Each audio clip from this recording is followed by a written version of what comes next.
Hey everyone, welcome to the MDM Minute. Today we're continuing with the greatest story never told, part 3. So, boys and girls, where we last left off, we were at the Mormon temple, and me and Jason had just got done taking a tour, and one of the women giving me and him this private tour, her eyes went from this to this, and so anyways, our adrenaline was going big time, and we were towards the front of the temple. I don't remember what day of the week this was, and I was jacked. I had so much energy moving through me, and this is, months after my wake-up experience. And I said, he was sitting down, and I said, I need to go talk to the prophet who I guess runs the Mormon religion. Kind of like the Pope, I guess. He's like, go do it. So I walked through the compound. There's a big building with a massive pool of water in front of it. And I was pretty much out of my mind at this time. And I walked in to the ground floor, and there were some security guards, and there was one security guard on the left, and I looked at him, and he locked eyes with me, and he went from a tone of pink to bone white in no time flat, and started sweating. And I kept my eyes locked on him as I walked towards him, and I said, I'd like to talk to the prophet. And he could barely speak. I don't know if he was scared. I don't know what was happening, but I was lit up like a light bulb. I mean, I was putting out a tremendous amount of energy in that second. And I forget what happened. I turned around, and there was a woman working on the other side. She's like, no, you need an appointment, and there's only very few people get in there, yada, yada, yada. So then I walked outside, and I sat down in front of that pool of water, and there were tons of etherical beings around me, and Thor's hammer showed up for some reason, and I brought it down in that pool of water and supercharged it with just this beautiful high vibe energy, and everyone that was around that pool of water just stopped what they were doing, and they started looking around like this. I just got up and met Jason. We got out of there, and so these are some of these adventures that have happened over the last couple of decades. There was another time. So I had read a lot about this place in Duchesne, Utah, at the base of the Uinta Mountains, called the Skinwalker Ranch. And as the story goes, during the 90s, this ranch was owned by a couple, and a lot of bizarre stuff happened on this property. And then a billionaire out of Las Vegas, I believe, bought the property from them and put a team of researchers on there for a year. And they had all kinds of experiences, but none of their equipment ever recorded anything. So we were in Duchesne because at that time, Jason's family owned a property out there that we were staying in, this beautiful cabin, just gorgeous. And we decided that we're going to go find this place, that we were close to it. So we get in, I think he had another truck at that point, and we get in this new truck, and we're driving around, and we're on Indian reservation land. And he goes, the Skinwalker Ranch is near this place where there's supposed to be a monster in the lake, right? So we drove on the reservation, and we found the lake, and it was dead as doornails, nothing going on. And I was like, because I'm all tingling with energy and ready to, battle dragons or whatever is coming through a portal, right? And So we located the lake, and we knew that the ranch was around there somewhere. So we're driving along in the middle of God's country, and I mean in the middle of nowhere. And there's this old, like a 1950s type of convenience store, right? So we stop. Now at that time, I loved smoking cigars, and I had a couple in the truck. You can't write this. You can't write what was about to happen to us. So we stop at this 1950s convenience store, and I'm about to jump out of the truck. And Jason goes and he looks at me right in the eyes and he goes, "Do not mention the mystery ranch to people." Okay. So I walk in, and there's a woman with a big beehive behind the counter. There's a cowboy and an Indian. Okay. What do you think the first thing I blurted out was? "Where's the mystery ranch?" The Indian looked at me and went like a statue. The lady behind the counter was like, "I don't know what you're talking about. I don't know anything about it. I don't want to know anything about it." And the cowboy just walked by and never looked away as he walked by me, and he just walked out. So I'm like, great. So I walk outside, and then the Indian comes out. And he's like, "Yeah, there's a lot of weird stuff that happens up there." And I was like, "Yeah, that's what we want to go find out." And he goes, what did he say? He goes, he was telling us a family story. So I'm like, I go, "Do you like tobacco?" He's like, "Yeah." I go, "I'll trade you a cigar if you point us in the right direction." So the Indian was given tobacco, and we were on our way again. So now we're driving, we're more lost than ever, and we come across this power crew, two guys up about 150 feet on this power pole. And I was like, "You guys know where the Skinwalker Ranch is?" And the guy's like, what? "The mystery ranch." I was like, "Yeah." He's like, "Yeah, you go down this road and you take a left, right?"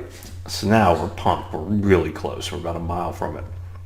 So we drive down this road, and then there's a road off to the left, but it looks like a driveway, but it's actually public access. So we're driving down this road towards the front of the ranch, and I think there's 1, 2, 3 houses that just had really bizarre energy coming from them.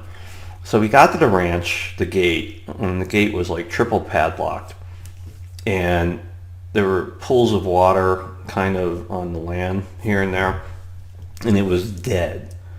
There was nothing energetically that I could detect, and not much can hide from me, even back then.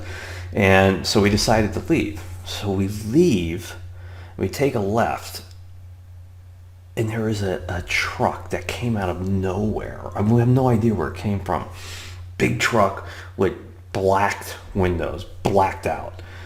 So I'm like, "Pull off over here." So Jason pulls off the road into some type of parking something, and he turns around, and we're facing this way, and this truck was going about 10 miles an hour past us, man, and it was giving off the weirdest, freakiest energy I've ever experienced.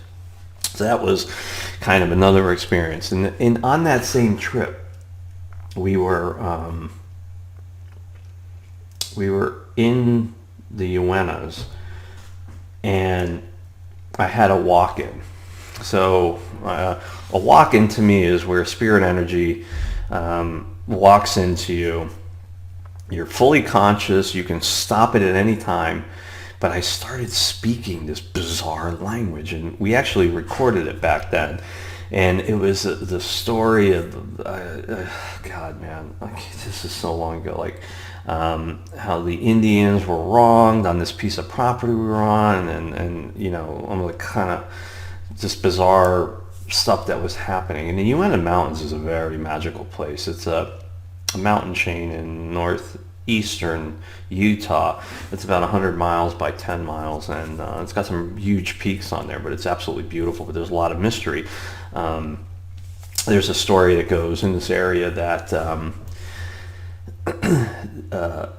the Indians had 7 mines of gold up there. And one of the congressmen during the 1860s, just after the Civil War, had caught wind of this, and he went out there and they showed him one of these mines. And when he came back, apparently he reported that there was more gold in one of these mines that you could pave a road from the U.S. to Washington, D.C. and back and still not have really touched what was in there. So a lot of really interesting folklore goes on up there. Okay, so now we're going to fast forward a little bit. So where I last left off, we were talking about this kind of in and out breath, and how it's a game. Everything in existence is that in and out breath, and I kind of use it in my experience to explain ideas that I get and where they come from. And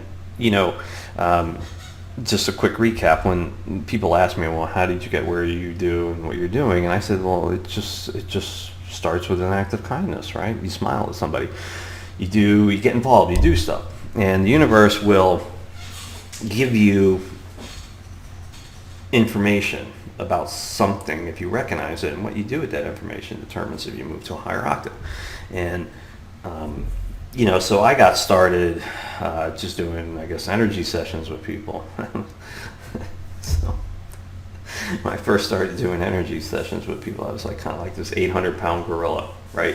I had huge bandwidth back to source, but I couldn't focus it, right? So I'd have sessions with people, and I know I did the great work, but yet they weren't coming back. And then through a series of contacts, I found out that these people were detoxing so horribly that they weren't coming back. So that wasn't a good business model per se. So I spent years in my mastery and in my craft refining with laser precision on how we do that. So the in and the out breath. So the software platforms were really my way of proving that I was committed in producing real change in the world with people that gravitated towards it, used it, and got results, right? And the energy sessions started right after the software development did, and that was another platform, another vehicle. And then a few years later after that, we started doing workshops, right? And that was another. Now, as these 3 pillars of what make up MDM kind of grew and expanded, at one point we did the MDM show for a couple of years. It was brilliant. We had 100 amazing guests on over a 2-year period. And then that went away a couple of years after. It was a big time commitment on my part and Donna Whittington's. So these 3 were really setting the stage, and knowledge gained in every adventure I was doing was setting the stage for physical products. I just didn't know it at the time. And way back when, we were experimenting with gold, and we would, I don't know if I talked about this in part 1 and part 2, but it was the knowledge gained from these experiments. So the long and the short of it was, we would create a batch of aqua regia, which was 3 parts hydrochloric acid, 1 part nitric acid. You drop your gold in there, maybe a gram or 10 grams or whatever we were doing, and it completely dissolves it. Then you would use formic acid to neutralize the hydrochloric acid, and it creates a massive chemical expansion when it reaches a certain temperature, right? I used to stick it in the microwave for like 10 seconds, and as soon as it started to bubble, I would fast as hell pull it out of the microwave, run outside, cover it with cellophane, because you didn't want to lose any of the expansion that was happening. So the idea was, during that chemical expansion, we could use sacred geometry, and we would put that chemical reaction on sacred geometry, thereby creating a 0 point. Now, during these experiments, the knowledge gained was that there is a infinite amount of universes that rage around us all the time. And the only thing that's constant in all of these universes is the density of matter, or the weight of energy, right? So if we could use sacred geometry to punch a hole into another reality, we could give the chemical expansion through that 0 point and receive back gold. Now, the experiments went on for about 6 months and they were not successful.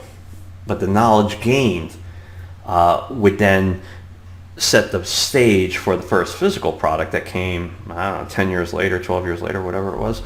And, so in all of those early years, we were, and we still are, pushing the envelope of consciousness, of creation, to understand how things work behind the scenes, and take that knowledge, because we've earned the respect of that knowledge, and create physical products, whether it's digital, a workshop, or a physical product that allows us to move you forward, and anyone that hears that clarion call.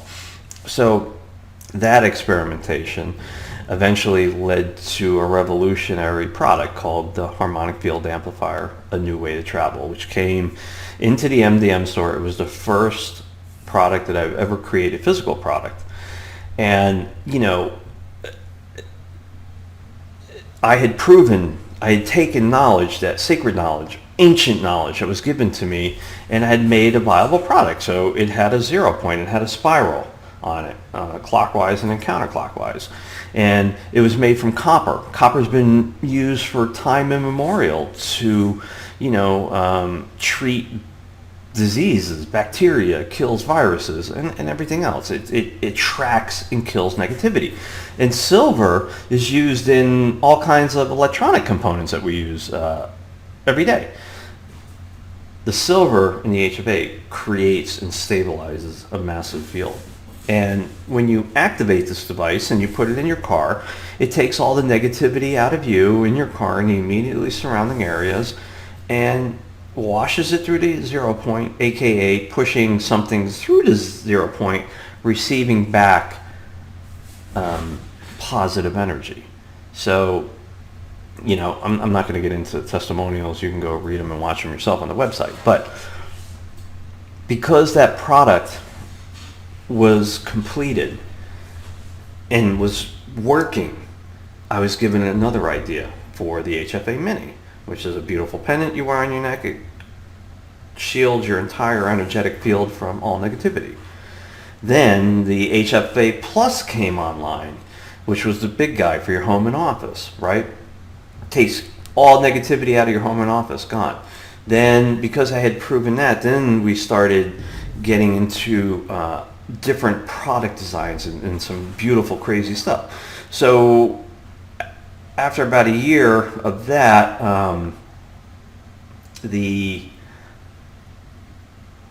so I got a vision of a rose in my head. I was like, what is this, a rose? I gave my mom roses for Mother's Day. Then the word myrrh popped up, and had no idea. And then compass came in, and the way that they play this game with me is the name of the product has to come together before the knowledge of the product is actually released. So myrrh, compass, rose. I'm like, whoa, that's cool. What does myrrh mean? And then in the Christian religion, it was one of the gifts that Jesus received from one of the three kings. I was like, whoa. And the myrrh compass rose, again, was made from a copper and bronze composite, and it would remove all negativity from your land. So that went out, and then that spawned, because the revolution of the HFA line was successful, it started spawning a whole evolution for the next generation of products, which then became the I Am Pyramids and the I Am Bracelets. And because that had become successful, the knowledge gained in experimentation was used to create the Terra Resonator line, right? And because the Terra Resonator line was changing people's lives and doing stuff, that led to a forthcoming product made from it. 99.9% sure it's going to be made from copper and silver. So there's two technologies in the world today that I've experienced both of them. I know they're very real, and I've talked to the creators of products that use those technologies. One is Tachyon, the other is Scalar. Okay, Tachyon particles are an amazing science. It can be proven, I believe, mathematically, but there's no technology available today that proves beyond a shadow of a doubt, that I know about anyways, that can prove the existence of tachyon. And tachyon particles basically travel faster than light. And as you know, as an energy worker, as an energy being receptive to what I do, that cells in the body communicate through light. So tachyon has an amazing healing ability within the body. I mean, there's manufacturers out there that make tachyon plates. I own a couple of them, and they do work. And they would take a Kirlian photograph, which would show the energy signature in anything that's photographed, prior to an injury. Prior to stepping on a tachyon plate, they'd take a picture of the injury, and then 20 minutes later, the inflammation or whatever caused the injury is now 90% less. It's amazing tech. The scalar technology is the ability to destroy pathogens within the body from a distance. Well, again, quantum physics would tell us that space, time, and distance don't exist. That's the premise of the whole software line, right? Where you put your attention, the intention follows. So this new product idea is going to be two somethings that you hold, one in each hand. One will be tachyon, the other will be scalar. There will be at least 9 choreographed, we're going to go all out on this product, choreographed movements to bring about real healing change in the body. And there'll probably be 4 crystals on it, 1 on each end, 2 units, that's 4 crystals. It'll have sacred geometry stamped into it. They will be immensely beautiful. They will be immensely powerful. And they'll be used to heal the body and bring forth abundance in really anything that I desire to put into it. How do I know? Because I've done the work. I've proven to the universe that when they give me an idea, multiple times, considering I've done 80 product launches in the last 6 years. 80, that's a lot. That, if I'm given this information, it comes with great discernment and responsibility and respect, that I will make a product for the consumer market for it. So that product does not have a name. I've been working some names. I haven't nailed it yet, but that will be coming probably in the fall 2020. Software platform is another example. I've spent years writing software, and what the biggest thorn in the side has always been for the Mac community and anyone on a mobile platform or some type of pad platform, that they just could never access it. And software development is not cheap. These products have been expensive for people, and they've sacrificed a lot, and they've gotten a lot out of using it. Now, where the software is going is called the SAS Platform, software as a service. I wanted to do this 15 years ago. There was just no way. The technology wasn't even conceived of where we are today. I wanted a subscription model. It just wasn't there. I wanted that if you save something, that it would go with you wherever you went. Technology, just wasn't there. Now it's there. So I'm bringing you the best of everything you've loved about the MDM software suite. Aquaware, the Source, Navitus, Lightbody, 12th Project, Smoke Erase. It's all going through SAS Platform. What does that mean? It means you can create something on your desktop, custom intention, whatever you want. Quit out of your web browser, go to your mobile, whatever, and boom, there it is. Any device, anywhere, anytime. Web browser, data connection, and an MDM account is all you need. We're moving to a subscription base, okay? One price per month, which is going to be uber cheap for what you're getting. There'll be a yearly subscription or a lifetime subscription. Updates happen on the fly in real time. You don't have to download anything. You don't have to install anything. You just have to use it. And you know, there's so many tweaks in the new software with Aquaware, especially. Aquaware is a whole nother animal. It's even beyond the initial beta testing that we did. So the plan is, going forward, we have two more we have to finish up, Light Body and Smoke Erase, and they should be done by next week. So we're going to run a beta for them. Then we're going to go back. I have a bazillion training videos I have to make, and then we'll have another week of beta testing, but very, very high polished stuff, almost production ready. It'll be free for everybody to come in and play, do whatever you want for as long as you want, but then we shut it down. Then we'll do the launch right after that. So it's coming, folks. The June 2020 is going to be the launch date, and I think we're going to get a big movement prior to the launch of people excited about it.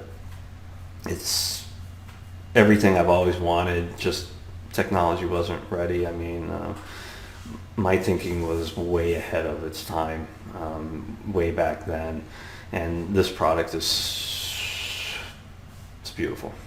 A lot of love went into it, a lot of hard work, a lot of time, commitment, and perseverance to continue to push a platform that goes against the grain of everything we know for 15 something years. And when this product suite is born, you will hear a birth cry unlike anything you've ever been drawn to. That I promise you. So it's coming. I'm probably going to finish this up with part 4. I got some more stories in my head, but I'm trying to keep these videos under half hour. So stay tuned, folks. There's more coming. Have a great evening.